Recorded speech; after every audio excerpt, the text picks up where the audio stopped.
You mentioned the upturn in form since the international break. It has been pretty incredible. I think before the international break, if we discount the win over Preston because of championship opposition and everything, it was 1 win in 6, only 4 goals scored in this time, and now it's 3 wins in a row. What is it? 13 goals scored in that time. Is it as simple as just Odegaard back and fit, or is it a bit more than that? No, I think it's as simple as that. I really do think it's as simple as that. He just makes everyone else play better as well. You just see what Bukayo Saka's doing now when Odegaard's back. Saka was doing sort of carrying things by himself, I think, before the international break. I think Trossard and Havertz's form dipped as well, which was no real surprise because really what they were being asked to do in Odegaard's absence, they're having to play a completely different way to the way they normally play, and I think that impacted them a little bit. Odegaard coming back just frees everyone up. It lets them play the way that they want to play in this Arsenal system that is really well drilled, and they just look an awful lot better. I mean, he's such a fantastic footballer. He's up there with the best in the world, Martin Mdegaard. And, you put him in any team and it's just immediately a better team, not just because he's in it, but because of what he brings out of the other players around him. And that telepathic understanding with Bukayo Saka, and we saw it for the Trossard goal, didn't we? The little 1-2 on the edge of the box, the dinked ball over from Odegaard to Saka. Yeah, that just wasn't happening before. And you look at the football they're playing now compared to the football they were playing before the international break.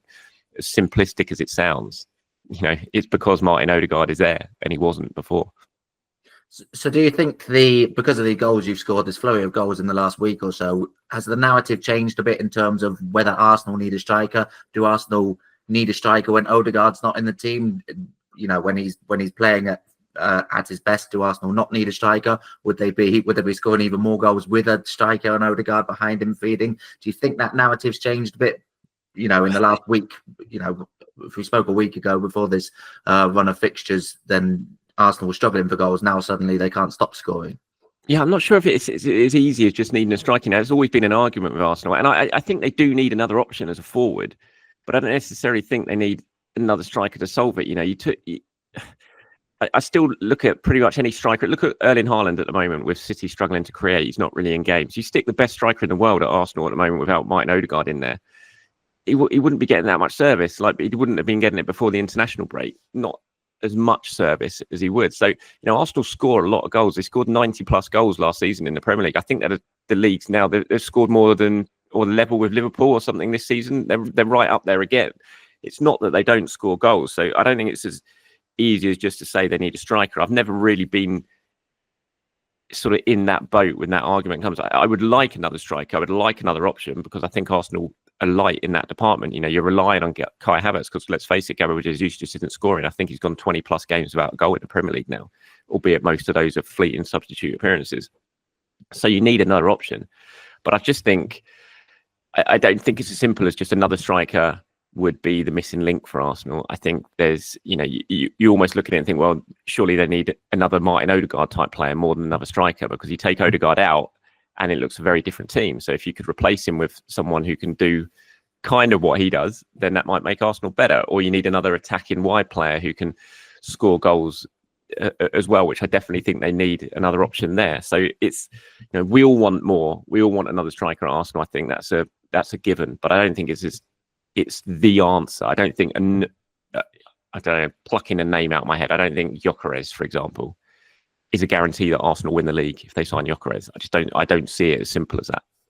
Yeah, it's an interesting one, isn't it? Because you look at that Arsenal squad and maybe the glaring thing, only thing maybe lacking is that striker who gets 30 goals a season, but there's a lot to be said for sharing the goals around like Arsenal have been doing. I think is it 13 different goal scorers this season, and as you say, you score a lot of goals. I read a stat after the game against West Ham where I think Arsenal scored 5 or more goals in 5 away games across all competitions, which only the 3rd team in English football history to ever do that. And you're going back to 1892 and 1937 for the other one. So they score a lot of goals. You've got Saka, who's on 10 assists already. You don't get 10 assists without people being able to put the ball in the back of the net. And you mentioned Haaland there. The Man City team against Liverpool, Haaland was the only player with a Premier League goal all season. In that starting lineup for Man City. So you can become too reliant if you've got that 30-20 goal a season player. And there's a lot to be said for the Arsenal sort of model, if you will, where you spread the goals around and lots of players can score and weigh in. Yeah, absolutely. You know, as I said, 90+ goals last season for Arsenal. They didn't struggle putting the ball in the net. That's not why they didn't win the league, really. But the thing with Arsenal, I think, that has shown itself the last couple of seasons, that there seems to be always a couple of spells in a season where things dry up a little bit and the chances don't really happen. Like we saw it before the international break. We saw it last season over Christmas at this sort of period when played West Ham, lost to Fulham, didn't really create much, didn't really... And that seems to be a bit of a theme. There's a couple of points in a season where, I don't know, they fall out of form and the chances just don't start happening. And that's when the striker debate always rears its head, because at a time when maybe you are struggling to create, you need someone who's just going to score a goal out of nothing. You know, just do something unbelievable in the penalty area where it looks like you're not going to score and bang, you just created a goal out of nothing. Maybe that's the sort of player that Arsenal don't have when you're playing badly. Someone who can just sort of drag you up and win you a game out of nothing. So there is definitely an argument that type of player is needed. And from my understanding anyway, last season, they were well aware of that. And they were looking in the summer to bring in that sort of X factor type player who could maybe win a game that was really, really tight, that seemed to be drifting. They obviously didn't get that player in. They couldn't sign who they wanted to sign.